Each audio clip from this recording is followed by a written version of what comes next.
खुलासा कोतवाली पुलिस ने किया है, 2 आरोपी गिरफ्तार हुए हैं, एक डॉक्टर की हत्या हुई थी। ये 1 तारीख को कोतवाली क्षेत्र के अंतर्गत बहादुर नगर की रहने वाली वंदना दीक्षित, इनकी गुमशुदगी के संबंध में इनके पति और उनके ससुर यानी जो गायब हुई है उनके पिता के द्वारा आगे कोतवाली में सूचना दर्ज कराई गई। इस पे गुमशुदगी दर्ज कर ली गई। जब इसकी तलाश में खोजबीन के क्रम में जब सीडीआर निकाली गई तो पति के सीडीआर संदिग्ध निकला। उसमें लगभग 5 दिन से उनका मोबाइल बंद था और ससुर का भी मोबाइल 2-3 दिनों से बंद चल रहा था। इस पर जब दोनों को लाकर थाने पे पूछताछ की गई तो घटना से किसी प्रकार की घटना से इनकार करते हुए कुछ भी नहीं बताया।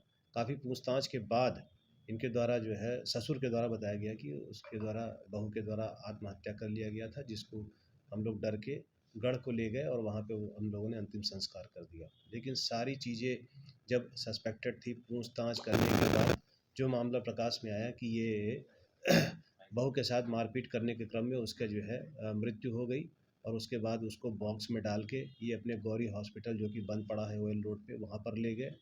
वहाँ पर एक एम्बुलेंस बुलाया, एम्बुलेंस में फिर इन्होंने उस बॉक्स से निकाल के उसको एम्बुलेंस में शिफ्ट किया और शिफ्ट करने के बाद उस एम्बुलेंस से ले जाके गढ़ में उसका अंतिम संस्कार कर दिया गया। और यहाँ पर 1 तारीख को खुद पति के द्वारा गुमशुदगी दर्ज करा दी गई। इस तरह से सारे तथ्यों को छिपा के इन्होंने जो है हत्या करने के उपरांत इस तरह की घटना कारित किया है। इसका कोतवाली पुलिस और हमारी टीम द्वारा उसका खुलासा आज किया गया।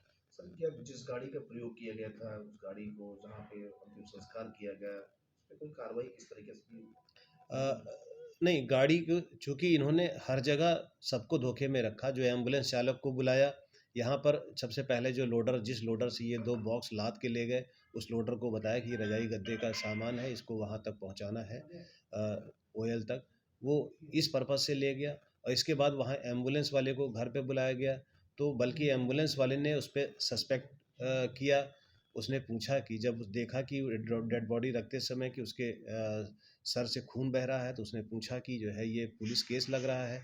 तो इसके ससुर द्वारा बताया गया कि नहीं एक्सीडेंट हुआ है, बहू शाम को स्कूटी से गिर गई थी जिस कारण उसकी मृत्यु हो गई है और जिसकी सूचना इनके घर वालों को भी मैंने दे दिया है। तो वो लोग अभी पीलीभीत में रास्ते में मिलेंगे।